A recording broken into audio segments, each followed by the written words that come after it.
Hello guys, so तुम्ही पाहिलं नसेल माझ्या मम्मीला व्लॉगमध्ये जास्त. ही माझी मम्मी आहे. फायनली मी तुम्हाला पब्लिश करत आहे की ही माझी मम्मी आहे, कारण की माझं तिने खूप डोकं खाल्लं की बाई तुम्हाला का नाही दाखवत व्लॉगमध्ये, तू सगळ्या दुनियाला दाखवते पण तुम्हालाच नाही दाखवत.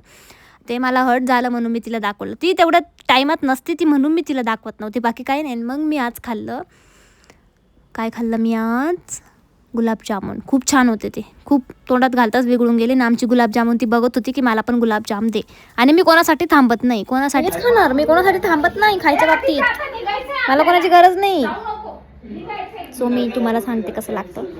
मस्तच असेल. किती मोठा आहे, छोटा घ्यायचा ना.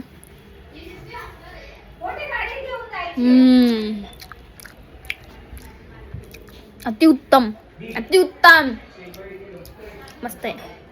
आणि हे लोक माझे ब्लॉग बघताय, घरात बसूनच माझे ब्लॉग बघता, टी व्हीवर बघताय. ते दाखवते मी तुम्हाला. हो असं आहे, हे लोक माझे ब्लॉग बघताय. आता मी खिचडी बनवणार आहे. सो मी तुम्हाला दाखवते. कढी खिचडी बनवते मी. पटकन कढी खिचडी बनवती कारण की मला लागली भूक. फटाफट बनवते, फटाफट खाते. सो मला लक्षात असं आलं बनवता बनवता की चण्याचं पीठ नाही घरी कढी बनवायला. सो ते घेतलं आणि त्याच्यानंतरून मी मेडिसिन घेतली, कारण की पप्पाला मेडिसिनची खूप गरज होती. सो मी ती मेडिसिन घेतली. आयुर्वेदिक होती ती. पोट दुखत होतं. आणि त्याच्यानंतर मी खिचडी बनवली आहे आणि कढी बनवली आहे ताईनी. Thank you for watching. Bye guys.